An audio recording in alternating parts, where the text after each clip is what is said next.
Hello what's up guys, स्वागत है आपका मेरे PHP के वीडियो ट्यूटोरियल्स में। जैसा कि आप सब जानते हैं, ये इस वीडियो सीरीज का 16th वीडियो होने जा रहा है।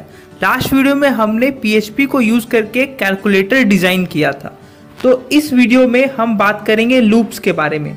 तो मैं आपको एक ब्रीफ अंडरस्टैंडिंग के लिए बताना चाहूँगा कि लूप्स क्या होता है। एक सिंपल लेमैन लैंग्वेज में हम समझते हैं कि एक लूप होता क्या है या लूप का यूज़ क्या है। तो बेसिकली हम लूप्स को यूज़ करते हैं ताकि हम एक पीस ऑफ कोड को बार बार एग्जीक्यूट करवा सके जब तक हम चाहते हैं।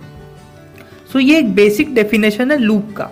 सबसे पहले इस लूप सीरीज में हम देखेंगे वाइल लूप। वाइल लूप क्या होता है, वाइल लूप क्यों यूज़ होता है और वाइल लूप को कैसे यूज़ करते हैं, ये सारी चीज़ें हम इस वीडियो में देखेंगे। सबसे पहले मैं डेफिनेशन पे आऊँ तो the while loop loops through a block of code as long as specific condition is true। तो इसका मतलब क्या है, तो मैं सिंपल बताना चाहूँगा। while loop हम तब यूज़ करते हैं जब हम चाहते हैं कि जब तक हमारा कंडीशन सेटिस्फाई हो रहा है उसके अंदर लिखी चीज़ें एग्जीक्यूट होते रहे। इसे हम प्रैक्टिकली देखते हैं कि क्या होता है, कैसे यूज़ करते हैं ये सारी चीज़ें।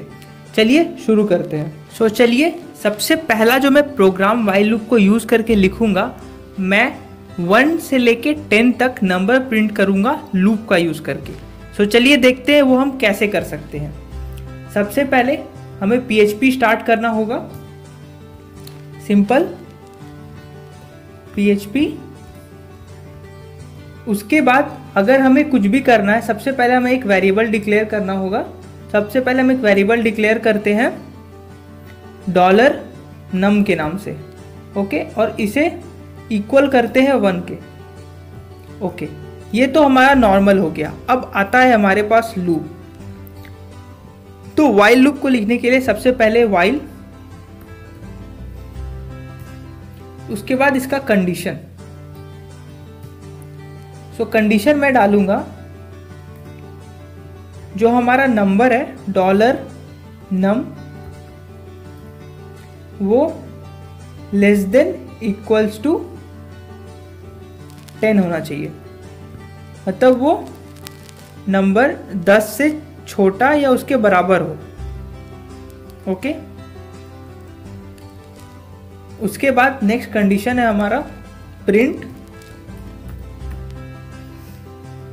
नहीं, इको यूज करना है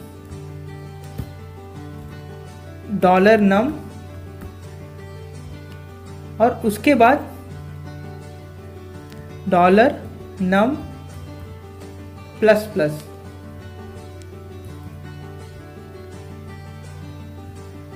ये हो गया हमारा कंडीशन। अब देखते हैं ये पूरा वाइल लूप हुआ, इसका हमें आउटपुट क्या आ रहा है। तो सिंपल कॉपी फाइल पाथ, अपने ब्राउज़र में जाएंगे, पेस्ट करेंगे और लोकल होस्ट हमें डालना है।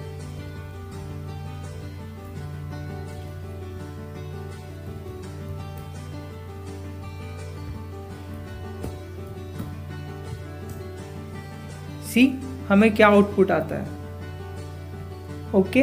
आउटपुट नहीं आया, क्यों नहीं आया मैं चेक करता हूं।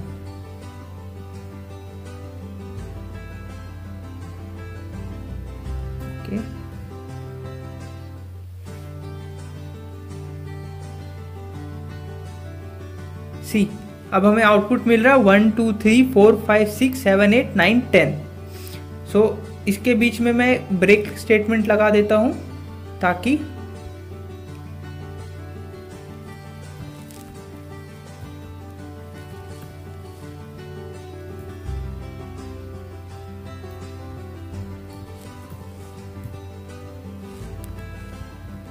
आपको आउटपुट अच्छे से दिखे, ओके। चलिए अब अपने आउटपुट को चेक करते हैं। हमारा 1 से लेके 10 तक नंबर्स प्रिंट हो रहे हैं। मैंने क्या किया है, अब मैं आपको थोड़ा कोड समझाऊं। सबसे पहले मैंने एक वेरिएबल डिक्लेयर किया जिसका वैल्यू मैंने 1 दिया। उसके बाद मैंने वाइल लूप में एक कंडीशन डाला, अगर हमारा नंबर 10 से छोटा हो और इक्वल टू 10 हो तभी ये नीचे की जो कोड्स लिखे ये एग्जीक्यूट होनी चाहिए, वरना नहीं होनी चाहिए। उसके बाद एक लाइन प्रिंट हुआ ब्रेक। उसके बाद हमारा नंबर प्रिंट हुआ जो हमारे वेरिएबल में था। और सबसे पहले हमारे वेरिएबल में 1 था तो 1 उसने प्रिंट किया। उसके बाद उसने क्या किया, जैसे कि मैं आपको बता रहा हूँ, यहाँ मैंने इंक्रीमेंट ऑपरेटर यूज़ किया है। नंबर प्लस प्लस मतलब नंबर एक इंक्रीमेंट होगा। तो जब पहले नंबर 1 था उसने 1 प्रिंट किया, उसके बाद वो नंबर इंक्रीमेंट हुआ। नंबर इंक्रीमेंट होने के बाद वो नंबर की वैल्यू हो गई 2। अब वो दोबारा वाइल लूप में गया और उसने चेक किया क्या 2 10 से लेस देन है या छोटा है, तो कंडीशन सेटिस्फाई हुआ। इस वजह से वो अंदर आया और दोबारा ये चीज़ें प्रिंट हुआ। तब तक ये चलता रहा जब तक नंबर की वैल्यू 11 ना हो जाए। एक टाइम आएगा जब नंबर की वैल्यू हो जाएगी 11, 1 2 3 4 5 6 7 8 9 10, उसके बाद 11 आएगा। जब वापस वो वाइल लूप में जाएगा और चेक करेगा क्या 11 10 से छोटा है या उसके इक्वल है, तो उसे वो बोलेगा फॉल्स। अगर फॉल्स मिला वो वहाँ से वाइल लूप से निकल जाएगा और हमारा कोड फुल एग्जीक्यूट हो जाएगा। यह है इसका लॉजिक। सी हमें इसी तरह का आउटपुट मिल रहा है 1 2 3 4 5 6 7 8 9 एंड 10। 10 के बाद हमें कुछ भी नहीं मिला। देखा आपने। अगर मान लो मैं यहाँ कोई कंडीशन ना डालूं, ठीक है, अगर मैं यहाँ से कंडीशन हटा देता हूँ, ओके, मैं यहाँ नंबर सिर्फ डालता हूँ। अब देखना आउटपुट क्या आएगा। ये इनफाइनाइट लूप हो जाएगा और ये चलता ही जाएगा। ये मेरा सिस्टम क्लैश करेगा। सी मैं जितना भी नीचे जाना चाहूँ मैं जाता जाऊँगा, इसका कोई एंड ही नहीं है। सी मेरा सिस्टम क्लैश कर गया। ऊपर आने के बाद ये 256 इसका लिमिट रीच हो गया, इसके आगे ये नहीं जा रहा। सो आपने देखा अगर कंडीशन नहीं डालोगे तो ये एक इनफाइनाइट लूप बन जाएगा। और अगर सिमिलरली मैं कंडीशन डाल देता हूं,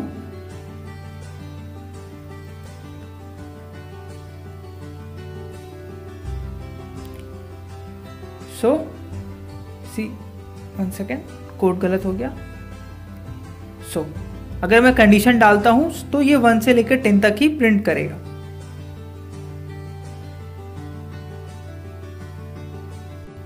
ये सिस्टम ये हो गया क्योंकि इनफाइनाइट लूप चला गया है। मैं इसे दूसरे ब्राउज़र में एग्जीक्यूट करके आपको दोबारा दिखाता हूँ। सो नेक्स्ट ब्राउज़र,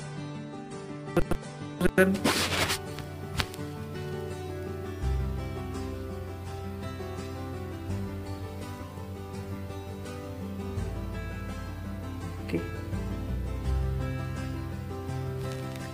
मैं इसमें इसे एग्जीक्यूट करता हूँ।